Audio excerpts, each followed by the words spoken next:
We've come to the end of our series exploring the theme of the firstborn. We started in Genesis, we've worked our way through the biblical story, and today we land the plane in the New Testament letters. In Colossians, Paul calls Jesus the image of the invisible God, the firstborn over all creation, which is a cool title, but what does it mean? So when he says the firstborn of creation, he doesn't have in mind that Jesus was born, that is, came into existence at some point. Firstborn here is describing a status or an identity. He doesn't say Jesus is in the image of God. What he's saying is when he reads Genesis 1, he sees the pre-incarnate, pre-human Jesus as being the image that humans are the image of. So Jesus, the firstborn of creation, is the image of the invisible God and the image humans were made to be. Which means Jesus shows us who God is, and Jesus reveals to us what it means to be truly human. Even though he's like a new Adam, he's actually the first real human. If what it means to be human is to be one with the love of the Divine Father, then there actually wasn't ever any humans before Jesus. That's putting it provocatively, but I think to say Jesus is the image of God, the second Adam, who is actually like the first Adam. Paul says that Jesus is the firstborn among many siblings, which means we have the opportunity to claim new identities for ourselves as people who are loved by God, dignified, and chosen by God, regardless of any merit others see in us or that we see in ourselves. Jesus' unique identity as the cosmic, eternal, divine, firstborn Son he is that one. God is that one. God's the most special, unique thing in all of reality. But what if being special and loved is not a zero-sum game? What if we are all embodiments of that divine image and worthy of cosmic dignity and love? That is the whole story leading to Jesus. We are all invited to see who we really are as God's special children. Today, Tim Mackey and I are talking about how the identity of Jesus as the cosmic firstborn defines what it means to be human. I'm Jon Collins, and you're listening to Bible Project Podcast. Thanks for joining us. Here we go. Hello, Tim. Yeah, hey, John. Hello. Is this the last episode in this series? It could be, but, you know... You never know. You never know. You never know. I have like 3 or 4 things that we could talk about, but we might only get through one. I don't know. We're going to see. All right. We'll see what happens. Yes. We are, though, at the tail end of a series we're calling The Firstborn, which in some ways is not a helpful title, but in some ways it is, especially as we maybe have this conversation today. Yeah. You did a couple summaries in the last few episodes. Maybe I'll give it a shot. Wonderful. Yeah. So, God, the God of the universe, who created everything, has shared his dominion and power with his creatures, namely the spiritual beings on day 4 who rule the sky. But more important to maybe us and our lived experience is that on day 6, God creates humans and calls us, these dirt creatures, his image to rule the land and the creatures of the land and the sky and the sea. And this is a pretty big deal to be the image of God. In fact, it's such a big deal that the spiritual beings who are more glorious creatures, I mean, these are like the host of heaven, the angels. They're divine, majestic creatures, are not sure if this is kind of the right move in a way. Yeah. And this is a lot of subtext, but this is what we walked through in episode 2 of this series, is that there's a sibling rivalry. And as you read through the whole Bible, not only is a lot of the problems that happen because of this rivalry between spiritual beings and humans, but then there's kind of unholy alliance that happens of rebellion between rebellious spiritual beings and humans. But at the heart of it is that the ones who were first, the spiritual beings, the firstborn, in a sense, are scandalized that God would show his generosity and favor and his attention to a more lowly creature, the humans. Why would God do that? Why isn't God just hey, the first, the most powerful, they get the best seat in the house? What is it about God that he undermines that from the very beginning? Yeah, yeah. And then the spiritual being in the form of the serpent deceives the humans to not trust God and his generosity. And now we've got the problem. Yeah. Undergirding the whole story of the Bible is how can we actually rule on God's behalf when we're in rebellion against him and we can't trust him and we can't trust his generosity and we create violence. And so that's where God says, look, I'm going to solve this through a seed of humanity. A seed of the woman is going to come, crush evil, set things right. And so now, as we're waiting for the seed, we're wondering, where's this human going to come from? What family? Yeah. And God is going to continue to winnow down and choosing families from which this Messiah, the seed, is going to come. And he always chooses in a counterintuitive way. He doesn't choose the firstborn. He doesn't choose the most powerful. He chooses the latecomer, the least expected. And while doing this, the same underlying issue ensues. Humanity doesn't know what to do with God's mode of dispensing his generosity. Yeah. We're scandalized by it. And the most powerful, the firstborn, is like, hey, why did you overlook me? The one who's the latecomer, the one who shouldn't have been chosen, that is chosen, often doesn't live up to what they should have done with that responsibility. And a lot of the conflict in the Bible comes from these essentially sibling rivalries. Yeah, the human conflicts come. The human conflicts. Yeah. Which then are connected to the spiritual conflict. Exactly. Yeah, they're a mirror of this more cosmic conflict. Yeah. And so while we're all here like in this mess of who should be first and who should God be blessing and can I trust God and do I need to build my own kingdom and where's my alliance going to be? As we're just doing that whole thing, God shows up and says, you want to know who's first? It's this guy. It's Jesus, who is the glory, the eternal word, the one who is from the beginning. Everything was made through this person. He has the most power in the whole universe. And in some mysterious way, he is both distinct from God and God, the true firstborn. And as we're revealed Jesus' status, his identity in the Gospels as this Son of God, the firstborn, we see then what does it look like to actually use God's power. And it's what we've kind of been trained to see, that God will go to the least likely, the oppressed, the poor, and want to elevate them. And it's not so that like they get favoritism over everyone else. It's because there's enough generosity for everyone. And that mode is now being displayed in a new, beautiful way through the true power of the universe, the true firstborn. And then not only that, but because Jesus is now the human, the image of God that we are meant to be, he is also creating the path for us to then reclaim that title, be united with him, which means being united with God in this wonderful John 17 trippy, like being one with each other kind of thing. So, yeah, I think that's kind of where we're at. Yeah, man, great job. Yeah, and just maybe one little kind of, as you say, double click on the second to last point is he's both the model for how to be a child of God who trusts God's generosity. So he both models the way to do that, but then actually he is the way.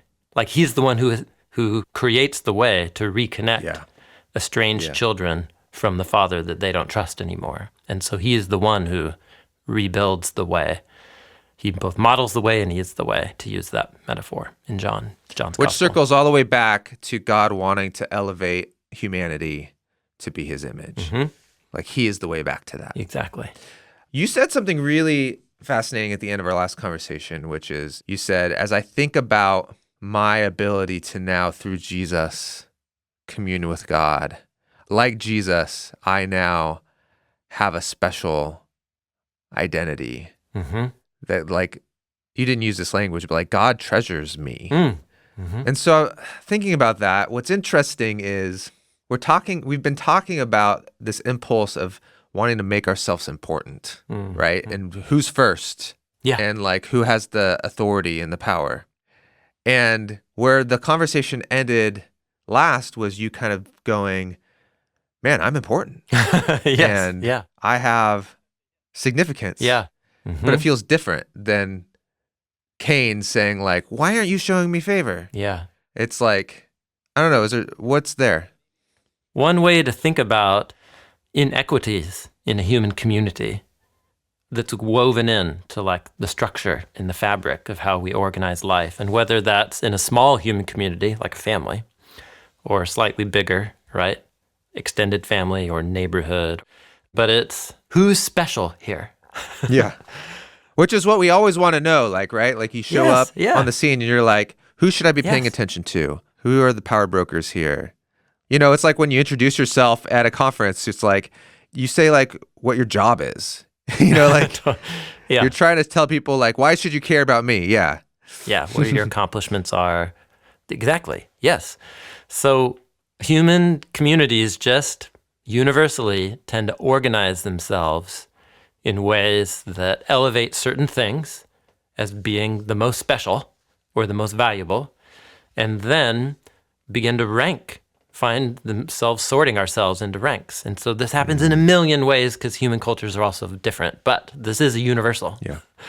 There's something about the human psyche that we're all just deeply come into the world with a sense of who am I? Like, where do I fit? And what makes me valuable or important? And so the way inequities get created is certain things get chosen as the valuable thing. And then people who fit that slot end up getting whatever, more success, more resources, and so on. And so that's the subtext of the drama of the biblical story, is just taking that for granted as life outside of Eden for the human family. And what Jesus, his unique identity as the cosmic, eternal, divine, firstborn son, is he is that one. God is that one. God's the most special, unique thing in all of reality. But what if being special and loved is not a zero-sum game? What if we are all embodiments of that divine image and worthy of cosmic dignity and love? And I think that is what the whole story leading to Jesus and what Jesus was trying to do and say and what the apostles believe happened and can spread through Jesus in the presence and power of his Spirit, is that we are all invited to see who we really are as God's special children, which is, I mean, that's what we're going to talk about today. Great. Right now, right now, in fact. But you're right. I appreciate your kind of putting your finger on that, because that is the personal impact of this. And it's why John, who lived longer than all the other apostles, so he got to reflect on it in one lifetime the most. Right? And think of like the letter of First John, Yeah. which is that simple little sentence of God is love. Like, to say something like that is his simplest explainer of the, like what this means for all of us. It's so powerful, man. Jeez. I feel like even right now I just need to pause and go take a walk and pray. And so I will do that afterwards. But let's meditate on some more scripture that unfolds this theme.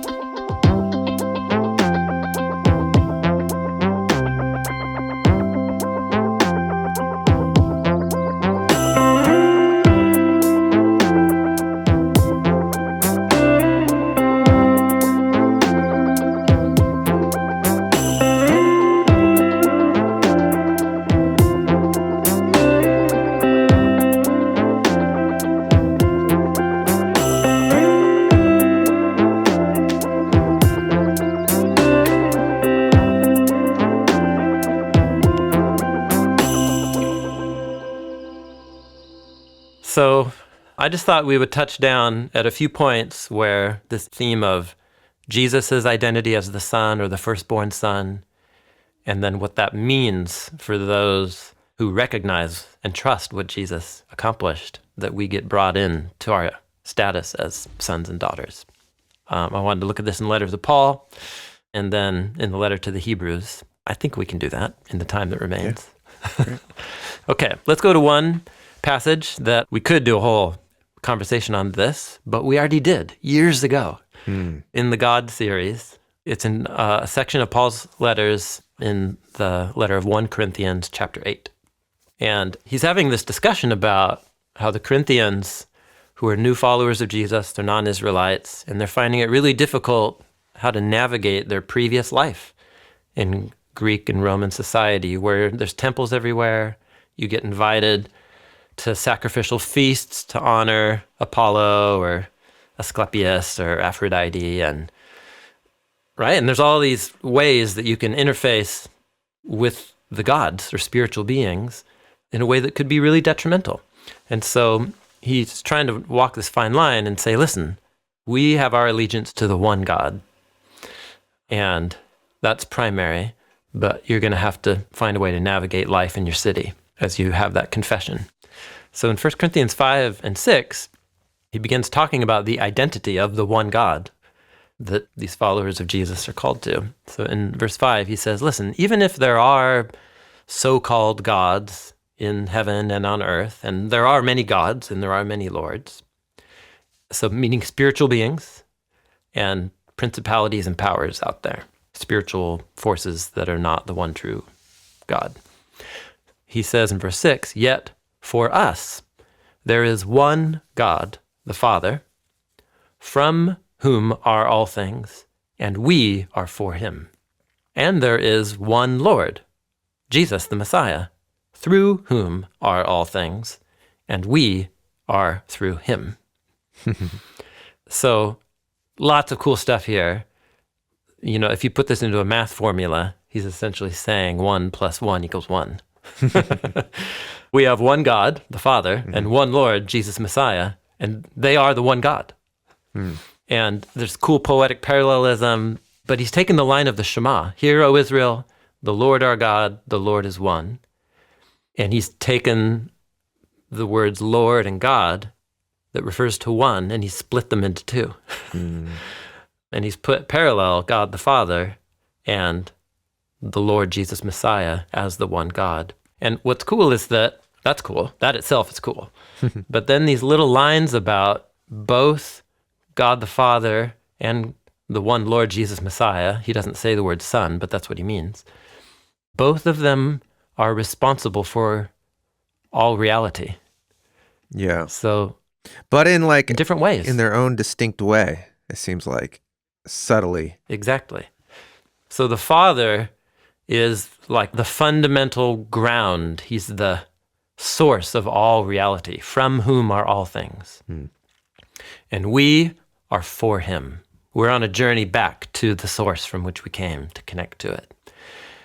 And there is one Lord, Jesus Messiah, through whom are all things.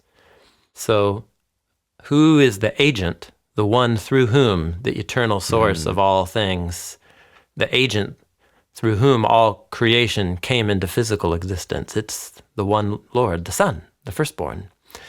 And we are through him. So it's just this poem, what's so great is like, this is an eternal mystery about the essence and identity of God. And the only language to capture it is poetry, which is what he's constructed here, a little short poem for us to meditate on the mystery of creation, of God, of who we are. And there's a father-son assumption here that's kind of at the core of this conception of God. So that's kind of step one. This is fundamental to Paul's thinking. So fundamental, he can like write a little poem about it that in his mind is super clear. And I think it is clear on one level, but it's kind of like in the God video we made years ago, where it's like, even though we can't understand this at its deepest level, we can better understand the parts that are hard to understand. Or we can better understand what it is we don't understand. And I think this poem is a good example of that. Yeah. Okay, so that's like foundation for Paul's thinking about the Father and the Son. It's very similar to what we saw in the Gospels. So let's watch him do it in another poem. And this poem is longer, more complex. And it's a poem found in the first chapter of his letter to the Colossians. And I don't think we've meditated on this poem ever together at length. Cool. Yeah, it is cool. Its status as a poem Actually, the study of this passage has a long prehistory in New Testament studies because it's often called a hymn. Many scholars think that Paul has adapted and worked in either a poem or a hymn that was sung, that either he wrote or that was sung in early Christian communities, and he's kind of brought it into the letter, incorporated it in. But it's a poem that works in two cycles, or think of it like a poem in two halves. And they are both about the identity of Jesus as the Son. Wait, this could have been an early Christian hymn that Paul's reciting? Correct. Yeah, it's definitely a poem because it has a poetic structure to it. Let's see. A hymn meaning it would have been sung out loud. Yeah. If anyone's interested in this, there's a recent work that summarizes the long history of this, which is a book by scholar Matthew Gordley called New Testament Christological Hymns, exploring texts, context, and significance. So what you find embedded in the New Testament letters are sections where Paul will often just kind of like get really poetic. And so people have wondered if these aren't snippets of early Christian hymns that would have been sung, poems, in early Christian gatherings. So there's the poem in Philippians chapter 2. It's also in one of Paul's letters. People have thought this about the opening to the Gospel of John, the prologue, if it reflects snippets of an early Christian hymn. And there's lots of others, but Matthew Gordley's book is a great place to... It's actually really cool because it's this intersection of poetry, theology, music. It's a nerdy book for like people who serve as worship leaders in their church communities to read, but it actually could really enrich, especially if you're interested in songwriting. These are like earliest Christian songs. So maybe that's cool, like kind of background to this poem. What makes it less helpful is, I or you are about to just read this, and anytime you hear someone else read a poem, I am always like, sorry, can I look at it? I find poetry hard to just listen to on its own for the first time, because the point is you're supposed to like hear it many, many times and sing it. And so there's a lot going on, but it's Colossians chapter 1, verse 15. I don't know, should I just try and read it out loud? Sure. Okay, all right. It's a poem about the Son, who is the image of the invisible God, the firstborn of all creation. For in him all things were created, in the heavens and on the earth, things visible and invisible, whether thrones or powers or rulers or authorities. All things have been created through him and to him, or for him. And he is before all things, and in him all things hold together. And he is the head of the body, the assembly, or the church, who is the beginning, the firstborn from the dead, so that he might have first place in all things. For in him God was pleased that all of the fullness would dwell, and through him to reconcile all things to himself, things on earth and things in heaven, having made peace through the blood of his cross. That's the poem. So I'm showing you right now a picture of it kind of laid out and formatted to show the symmetries, because it's two halves and each one is a symmetry design into itself, and then the two halves mirror each other through repetition of identical words and ideas. Yeah. So maybe I'll let you start to pick apart what you're noticing as you hear and then kind of look at it. Okay, so there's two sections of the poem, and the first is looking at the Son as the image of the invisible God and riffing on like what we've talked about through John 1, through Luke's narratives of the baptism and transfiguration. He is the firstborn. Yeah. Here, we're given very kind of really clean language, I feel like. Yeah. That we didn't get in like Luke's gospel. Totally. Yeah. Or it's a different literary style. Yeah. So Luke was more implicit, right, through hyperlink and narrative implication. This is poetry that's very explicit. Yeah. So he calls him the image of the invisible God. That's interesting. The word image is parallel to the word firstborn son in these first two lines. He's the image of the invisible God. He's the firstborn over all creation. So image and firstborn are in parallelism to each other. Yeah. And the image, that's connected to the idea of humanity being God's image. But this is saying more than that. This is saying maybe what Paul says even more explicitly in another passage where he calls Jesus like the something image, the like well, is this the passage you're thinking of? I don't think so. It's almost like the exact image, or the like the. That's the opening of the letter to the Hebrews, which we'll look at. Okay. In a little bit later. So what is significant is he doesn't say Jesus is in the image of God.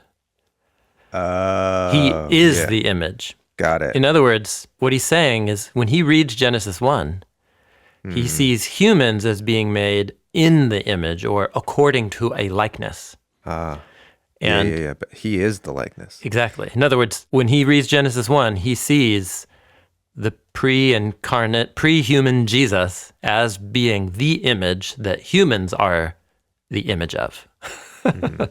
He's the divine one who is the image that humans are in image of. Yeah. I think that's what he means, the image of the invisible God. Cool. That's really helpful.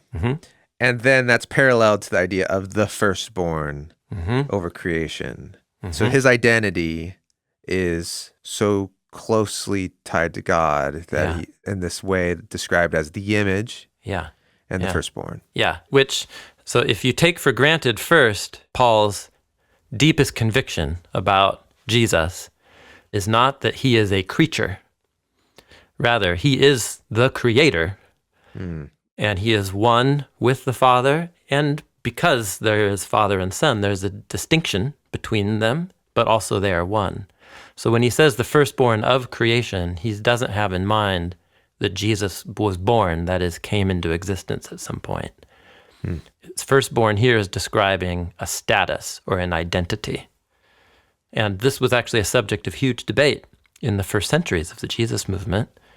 And this passage was at the center of many of those debates because the word firstborn was taken to literally mean he was a creature brought into existence as the first of anything that God ever created. And this was what was at stake in the debates that led to the Nicene Council and the Nicene Creed and so on. So that's a whole rabbit hole to go in. Right. But I just think for Paul, his deepest conviction is that Jesus is one with the Father. The Son and the Father are the one God. That's why I started with 1 Corinthians 8.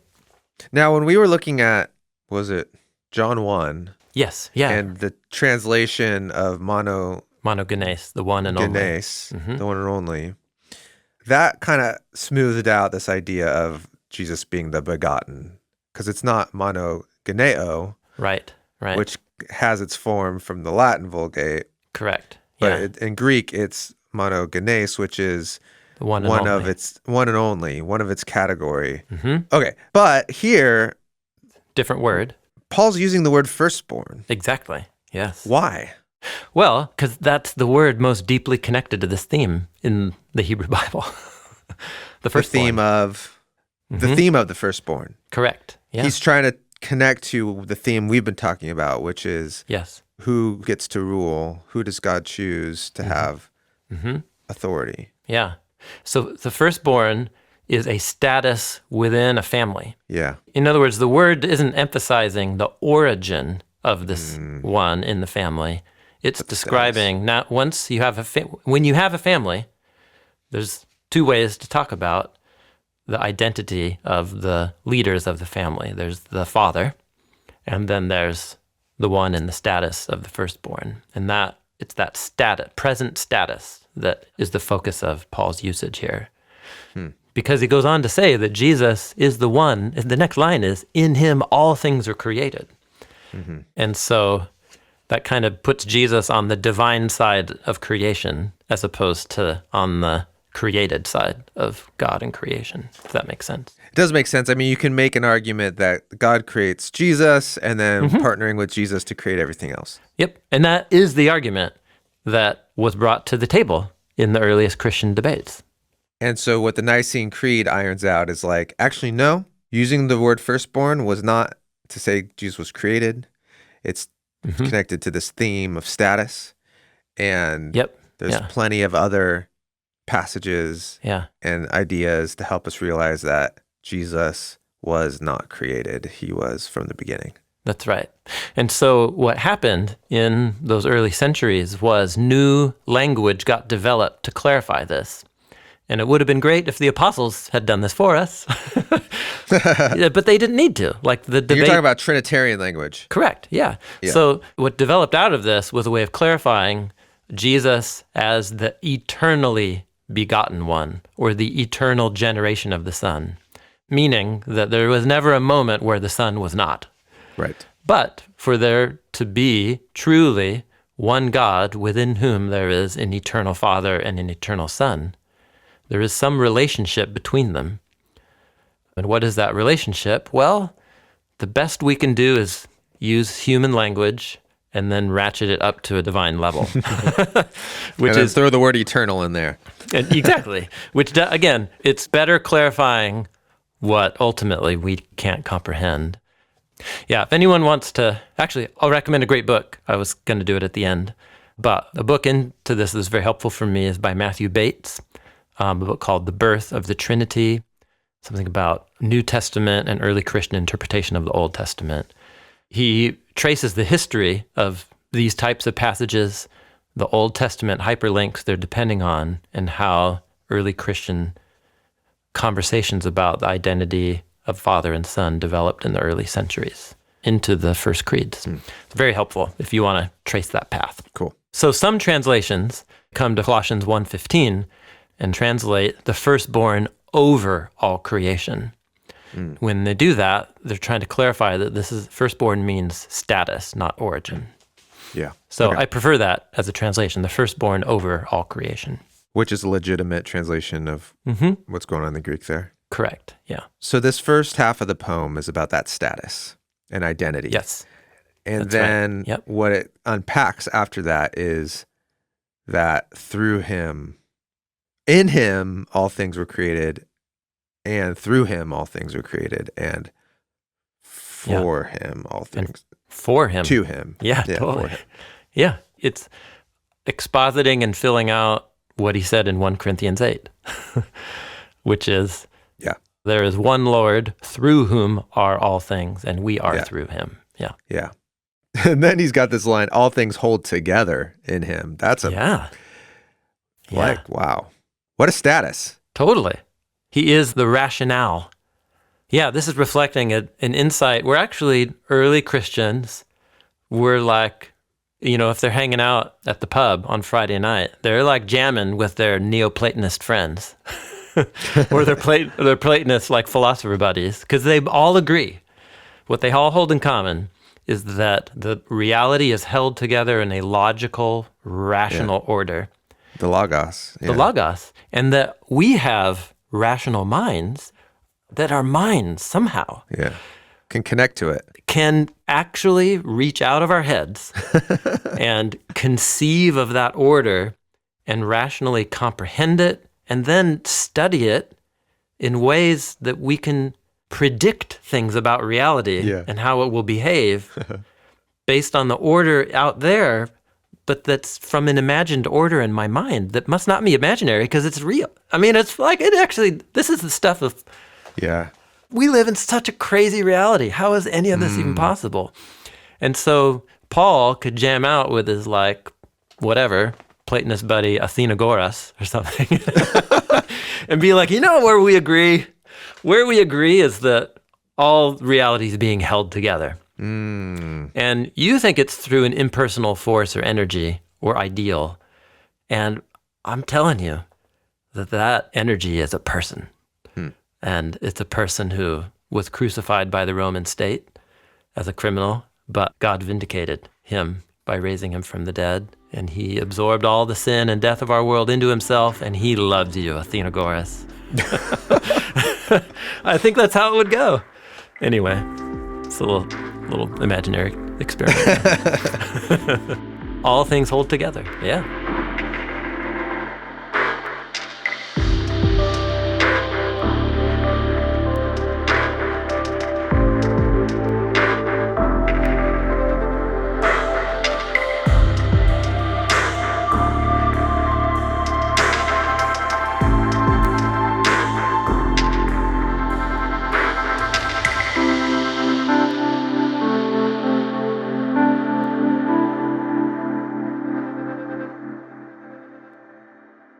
So in Greek thought, the logos was very depersonalized. I mean, because in the ancient world, like everything was deified, right? All these powers and stuff are like clearly deities. But this idea but we're of the not talking logos, about just like the god of thunder or the god of fertility. We're talking about the fundamental order that transcends and makes possible humans or Zeus. This transcendent ordering reality within which Zeus or humans or Aphrodite or the gods exist. Yeah, things in heaven and things in earth. Correct. Yeah. Yeah, actually, that's what he says. Powers, thrones, rulers, and authorities. And he's both referring to the Roman state, but also to the principalities, the spiritual beings that the Roman state claims that they're an embodiment of. And he's like, listen, that's powerful. Like, there's real powers. But where are they getting their power? Yeah. Exactly. How are they being sustained? Exactly. What's holding this all together? It's the firstborn over creation. Yep. Cosmic, man. So the heavens have ripped open. We see the firstborn of all creation. The second half of this poem, he's now talking about the relationship we have to the firstborn, right? Yeah, exactly. That firstborn has a body, like came among us. What's implied here is the firstborn became a human. Came among us and has actually connected and brought together a new humanity. Right. And he calls that the body of the Son. That is the assembly, or the ecclesia, which gets translated as church. And then he wants to come back to the firstborn language, but bring out a new nuance of it, which is so fascinating. We haven't really talked about yet, is this phrase, the firstborn from the dead. Yeah. So he repeats again, he's from the beginning, but then there's this new thing. Somehow it's connected to being the head of the body, the ecclesia, that he's the firstborn from the dead. Yeah, so there's implied the storyline here, where he's the firstborn of all creation, so he's the author and the agent through whom all creation was created in the past and has been sustained every moment since. But also, there's a lot of death in the world. Like, things are not okay here. Yeah. And so what the Son also is the head of a new human family that is a new creation that is transcending the enemy and the barrier that is death and decay and mortality.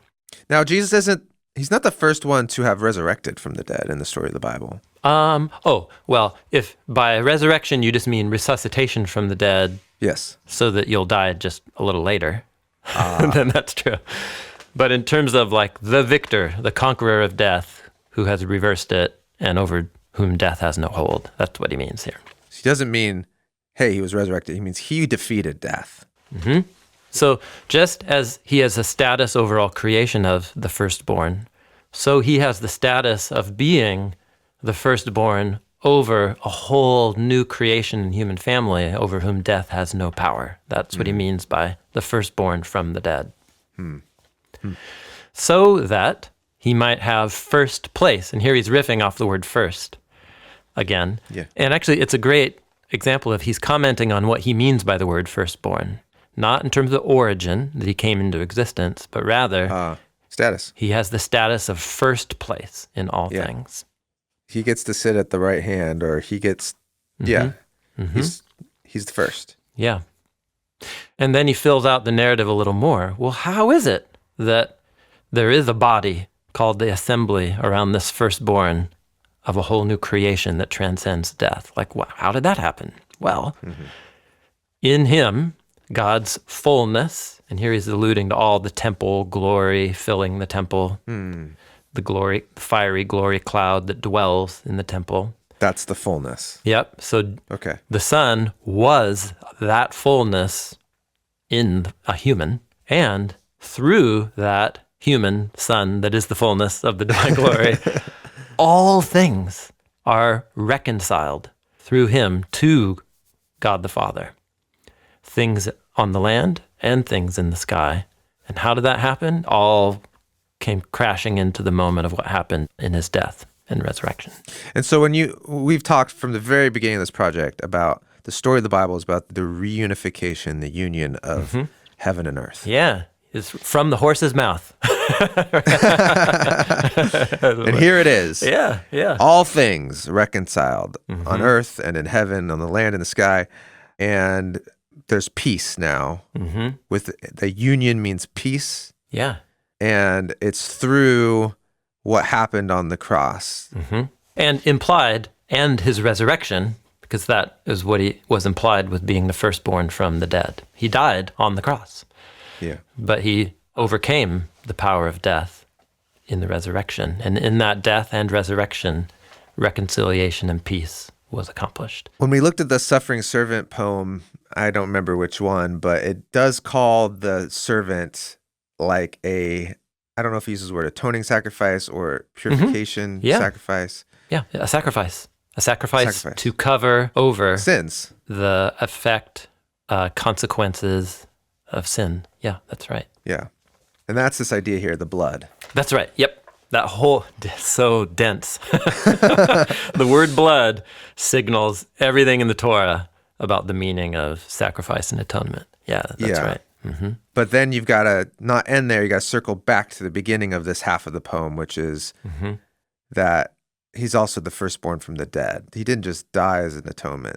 Yeah. But he conquered death through that sacrifice. Yeah. Life conquered death.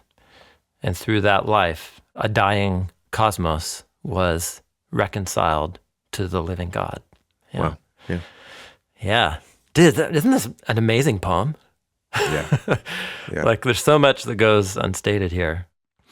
Okay. Scott McKnight, New Testament scholar who's huge influence on me and on the whole field of New Testament studies. He wrote a commentary on Colossians. It's just about 4 or 5 years old. Can I read through kind of how he tries to summarize the poem? Well, first of all, let's just recognize anytime you try and summarize a poem, you're creating something other than the poem. So anytime you make an explainer video about the Bible, you're totally. Yeah, exactly right. No longer reading the Bible. Yeah. All right. So he's trying to comment on the double usage of the word firstborn in this poem. Okay.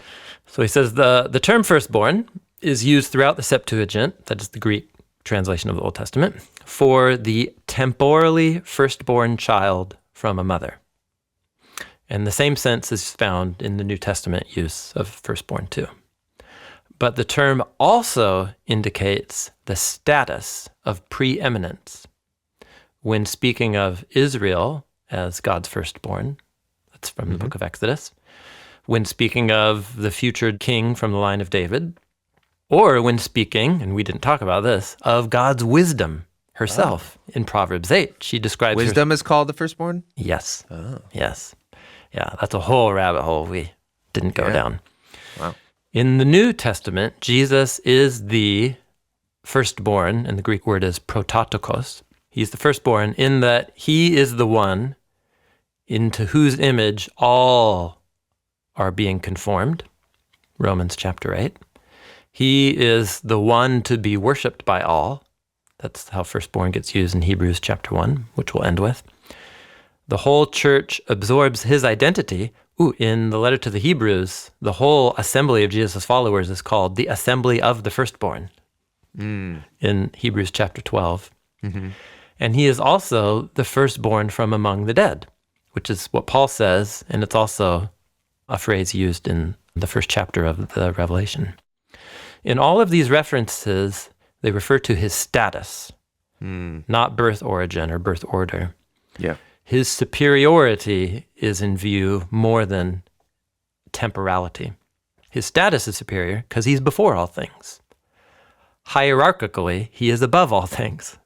And ontologically, that means in terms of essence or being, he sustains all things.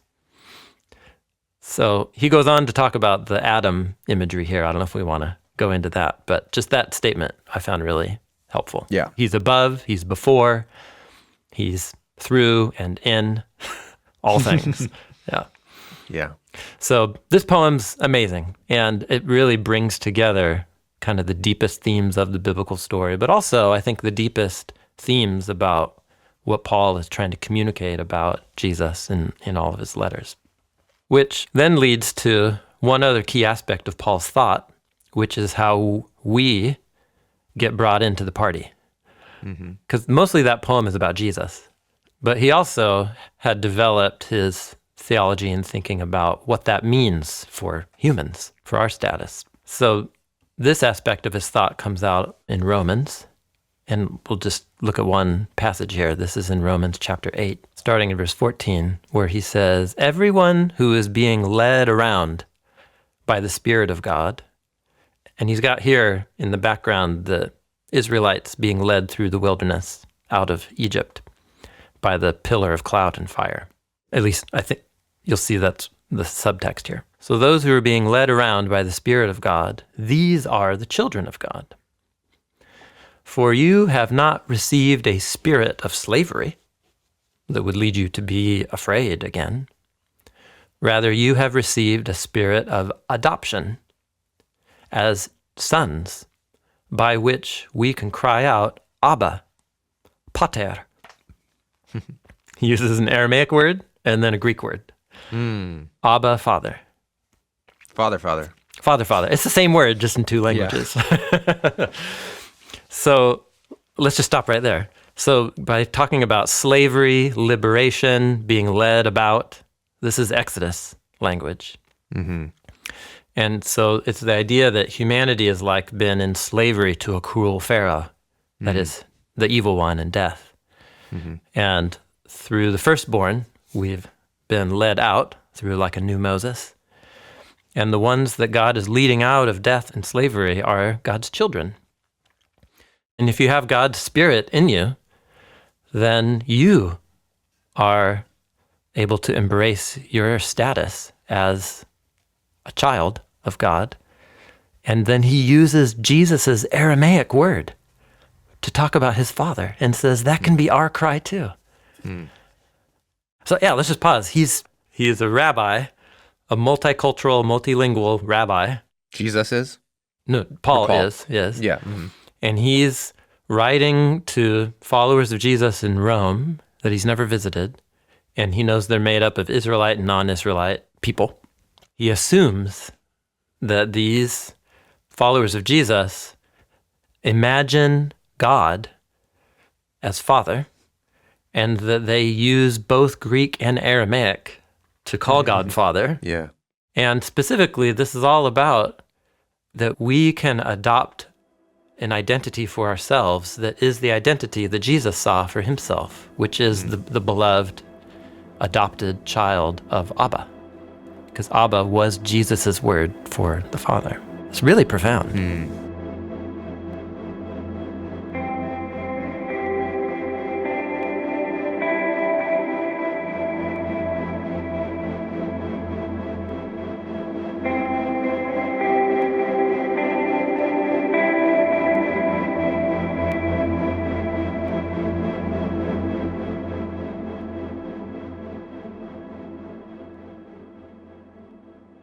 Okay, so the story of the Bible begins with God calling humanity his image, and that's very close to this idea of being a son, Yes. child of God. Yes, that's right. Now, what is happening here, because we're the image of God, but Jesus... We are we're in made the image. in the image of God, but according Jesus to the image. That's right. according to the image, but Jesus is the image. And now here in Romans, Paul's saying, hey, Jesus is the image. And in the same way he can say to God, Father, we can say God, Father. Is this something new than what was happening with being the image of God in Genesis 1? Is this like a deepening of that relationship? Or is this just a reclaiming of it? Oh, I see. Well, it's a realization of something that was possible but never was realized. In a way, within this framework of father and with estranged children, for example, that Adam and Eve, or Cain and the rest of the human family in the story, never truly believes that they are the children of a generous father who wants to invite them all into the party, as it were. So like the idea is by eating of the tree of life and not eating of the tree of knowledge of good and bad, Adam and Eve, humanity will learn to call God Abba in this way. Yeah. And be connected in this way. Yeah. It's new in that Jesus was the first human to respond with trust to the love of the Father. So in that sense, even though he's like a new Adam, he's actually the first real human. If what it means to be human is to be one with the love of the Divine Father, then there actually wasn't ever any humans before Jesus. I mean, that's putting it kind of facetiously and provocatively, but I think to say Jesus is the image of God and humans, starting with Adam and Eve, are made in the image or according to the likeness, means that there was some distance that was able to be bridged or able to be connected through love and trust, but that never was. And so Jesus is the second Adam, who is actually like the first Adam. He's the first truly human one to be united to the divine love. Okay. Where my brain goes is into like the parallel universe where Adam and Eve don't eat of the tree, and then how are they going to meet Jesus and commune with God, and how do they actually become the true the first humans? Yeah. Well, okay, so let's imagine it. The apostles all take for granted that the pre-incarnate Jesus is right there in Genesis 1, that he is the image. He is the image after which the humans were made. That made me wonder, like when they're walking with God in the garden, like, are they with Jesus? And when they're told to eat of the tree of life, are they being taught to commune with Jesus? Like, is that what's going on? I think you can demonstrate that is how all the apostles read and understood those stories in the Old Testament. Yeah, wow. Which is why John, when he's describing the one Isaiah saw in his vision, for example, it's in John chapter 12, and he's retelling the story of Isaiah seeing the glory of Yahweh in the temple, and it's recounting the story from Isaiah chapter 6. And he straight up says, he saw Jesus' glory. So, and this isn't just that they are reading Jesus back into the Old Testament. They're actually tracking with a theme within the Hebrew Bible, which is God has a nuanced identity. There is the Father who is above all and over all, who no man can see me and live. Right. But God, within God's own self, has bridged the gap and is made visible within creation. And through the angel of Yahweh, through the fire and the glory and the wisdom. And what they're saying is that is the one that became human and that we met, named Jesus of Nazareth. And he is the image, after which humanity was made as an image. And so in that sense, on your imaginative retelling, Jesus, it's a woulda, coulda, shoulda. And I think we've said enough, because then it starts to get, I don't know. No, it starts to get pretty speculative, because the biblical story is trying to give an account of what has actually happened. Because Jesus and how we've met Jesus is something new. I mean, it's the Word become flesh, and that hadn't happened in the garden. Correct. Right? That's right. The Word had not become flesh. That's right. In the way that it had with Jesus. Yeah. And so that doesn't mean Jesus was new. Jesus was from the beginning, but being united with humanity in that way. Yes, exactly right. It is, something that is new. Markedly new. Yep, it's what Paul calls the hidden mystery. It was hidden throughout the ages until it's been revealed through the apostles and prophets. And we made our video in the Spiritual Being series on the angel of the Lord. I think this was your phrasing, or maybe we hammered it out together, but I was really happy about it. We just talked about the angel of Yahweh and the glory and the fire is Yahweh appearing as a human figure. And what's the leap forward in the incarnation is the glory of Yahweh actually becoming human.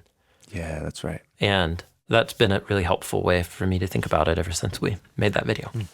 Yeah, so it's Jesus, it's the Word appearing to Adam and Eve in the garden was there. Yeah, there's the fiery presence, the wind that came to walk with them in the garden. Yeah. Yeah, that they hid from because they were afraid of, because of its intensity once they knew they had blown it.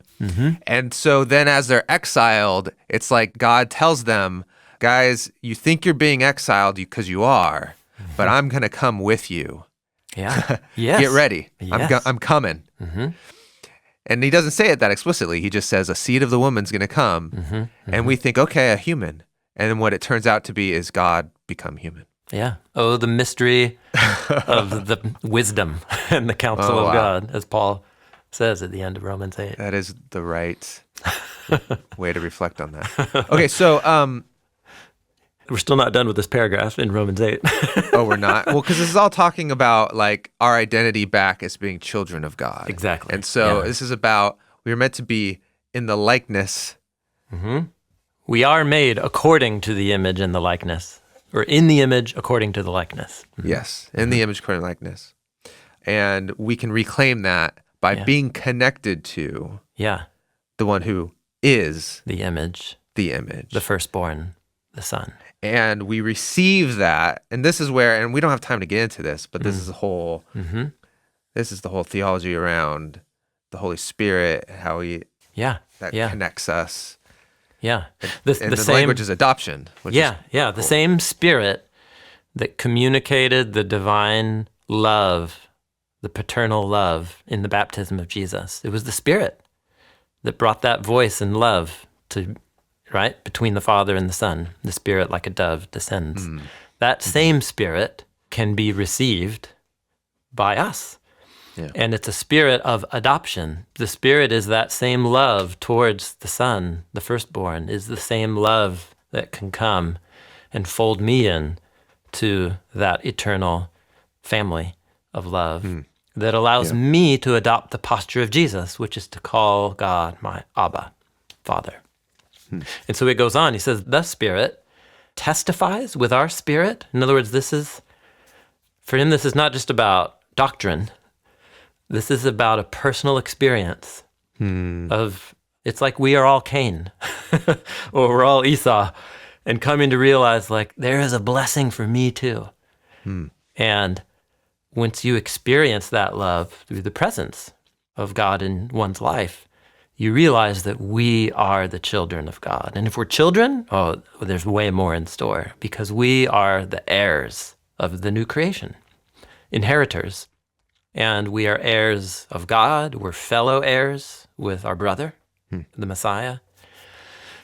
And lest you think that this is all just glory and paradise now, that inheritance is going to take us through the suffering and death of the world as we know it, so that we can be glorified in the resurrection with him into the new creation. That's how the thought finishes. Yeah. So powerful. So we're still working with the Exodus theme. We're led about by the Spirit. The Spirit adopts us into God's family out of slavery to the cruel Pharaoh. And then we become inheritors of the promised land. That's what the word heir means. You're going to inherit the blessing, which in the Hebrew Bible is land and abundance and security and shalom. I don't know why this hasn't landed for me the way it is right now. As we've been tracing God's choosing, he keeps choosing someone, seed's going to come from you, and it's always the one you wouldn't expect. But that choosing comes to Jesus. Yeah. And so that choosing is over. Of like or fulfilled. Narrowing down, or fulfilled through Jesus, who then is now opening it back up and saying, like, I've conquered death, I've purified, and I want you to be adopted in now back to what was lost. Yeah. And it's going to be a new reboot of creation in which you can rule as inheritors with me. Yeah. Yeah, in other words, what this allows us to go back and reread like the story of Cain and Abel and to see God's offer was really genuine. Cain, if you do good, there's exaltation for you too. Like my choice of Abel doesn't exclude you in the long run, but it does force you to make a choice in the present of if you're going to trust me. And he doesn't trust, and it leads to, murder. So it's like the Jesus fulfillment of all of these cycles really tells the truth about what God was up to all along, which was to choose the one for the sake of the many. Yeah. Okay. And we didn't talk about suffering. That's a whole nother thing. Yeah. How does this connect to suffering? Well, because you would think then this would all be about like, wow, victory. Yeah. Paradise and new creation the moment the stone rolled away from the tomb. or at Pentecost or something. Yeah, and so that's the balance. That's the nuance that the biblical story has, that God really has launched the new creation through the birth of the new humanity, created the family of the firstborn. But the way that's going to be realized in reality is going to be through a continual process that's like the playing out of the process that led up to the arrival of the firstborn, which is every generation having to choose to trust and endure life outside of Eden as we wait for the reunion of heaven and earth. And to go through the test and to go through our versions of what Cain went through and so on. Or what Jesus went through. Yeah. So let's land it here. I mean, there's more we could do throughout the New Testament. We could session this in Hebrews. You could session it in the Revelation. You could session this in the letters of John. Well, the one passage we didn't go to, which we landed in the script as we wrote the script, because we've actually already finished the script. That's true. Yeah. Was the poem in Philippians where Paul appeals to live this out in the way that Jesus lived out his power of the firstborn. Yeah. He says, have this mindset among yourselves that was also the mindset of Messiah Jesus. Yeah. And what is that mindset? Well, the whole point of the poem, he says, was even though he was, what he says is he was in his nature divine, God. He was the firstborn. Yeah. Truly, the cosmic firstborn. But he didn't regard that status as something to be used or grabbed and exploited for his own advantage. Yeah. Rather, he emptied himself of that status by going to the bottom. Yeah. And dying as a slave on behalf of others so that they could have his life and love and status as the firstborn. So we're back to that upside down. The way God uses his status and privilege is to divest God's self of those privileges to bring others up. And so as we imitate that, what Paul's calling us to is to accept the status with Jesus as now part of the family of the firstborn, but to then not let that become a way for us to try to just have power and protect ourselves. Yep. But to then serve others the way Jesus served others. Yes. And he goes on to flesh that out with examples. When he says it's like Timothy, who's, you're a church leader with you all. And you know what? He never prioritizes his own interests.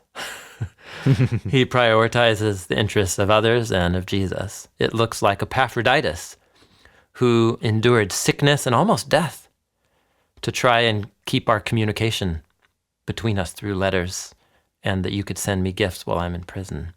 He says it looks like those two women that he mentions in chapter 4, Euodia and Syntyche. It means like they really need to settle their conflict and learn how to get along in their house church and help these women work out whatever difference they have. It becomes really practical real quick. Right, yeah. Which is the whole point, of course. It's the whole point. Well, so that's where we end, is this idea of being invited into the family of the firstborn, the reboot of humanity to actually rule on God's behalf, which is going to look like serving and is going to come with suffering. And hardship. And potentially death. I mean, when he wrote that poem in Philippians 2, he was in prison, not sure if he would live to see another week. Yeah, man. This has been a wonderful conversation and survey of this theme. I'm feeling so many things right now. Well, we're both like left-brained, so like we're fired, or like we're really stimulated by all these ideas. Yeah. Which is wonderful. Like, I think that's what's supposed to happen. But at the same time, I'm just thinking of all these people and situations in my life. Yeah. Where I really need to live as if this is true. Yeah. Well, thank you, Jon. Yeah, thanks, Tim. I'm really excited about the video, like real time. We are watching this video in production. Actually, in real time, at the point this conversation's out, the video should be in the world. Oh, okay. Well, there you go. Yeah. You have already seen the video. That's right. At Yeah. the point of getting to this conversation. Okay. Well, good point. It's a really both the visual language that the artists we're working with came up with to like communicate the high and the low and status and this inversion of authority and value that happens. It's really cool. I'm really excited for this video to try and bundle all of this into, a 5-minute explainer. We're planning on doing a Q&R that should be coming out soon. And then we'll turn our attention to something new. Yep. So thanks for following along. Thanks, Tim. Yeah, thank you, John. Thank you, everybody, for your enthusiasm and support for what we're doing. Thanks for listening to this episode of Bible Project Podcast. Next week, we're starting a new series exploring a theme called The Anointed, which might not sound like an obvious theme to choose at first, but it's the title most commonly applied to Jesus in the New Testament, the Anointed One. It's the Greek word kryo, which, when you talk about a person who has been poured or smeared with oil, the title of that figure is Christos, which is the title, Christ. And that is a Jewish-Greek way of describing an ancient Israelite practice of pouring oil on certain people and places. And the Hebrew word for that is mashach. And what you call someone who's had oil smeared or poured over them is Mashiach, from which we get the word Messiah. Today's episode was brought to you by our podcast team with the producer Cooper Peltz, associate producer Lindsay Ponder, lead editor Dan Gummel, and editors Tyler Bailey and Frank Garza. Tyler Bailey also mixed the episode, and Hannah Wu provided the annotations for the annotated podcast on our app. Bible Project is a crowdfunded nonprofit, and we exist to experience the Bible as a unified story that leads to Jesus. And everything that we make is free because of the generous support of thousands of people just like you. So thank you so much for being a part of this with us. Hi, this is Randy from Tacoma, Washington. I first discovered Bible Project over 5 years ago on a long drive searching for a new podcast. I was immediately drawn to the unpretentious and conversational relationship between Tim and Jon. All these years later, Tim and Jon have become two of my best friends, and they don't even know me. I use Bible Project in daily study and in weekly study with a life group that my wife and I host. My favorite thing about Bible Project are the podcast series that are so engaging and have opened up an ancient context that I had not appreciated, and where I'm now building new skills for recognizing biblical patterns and storylines that have brought the entire Bible into new focus.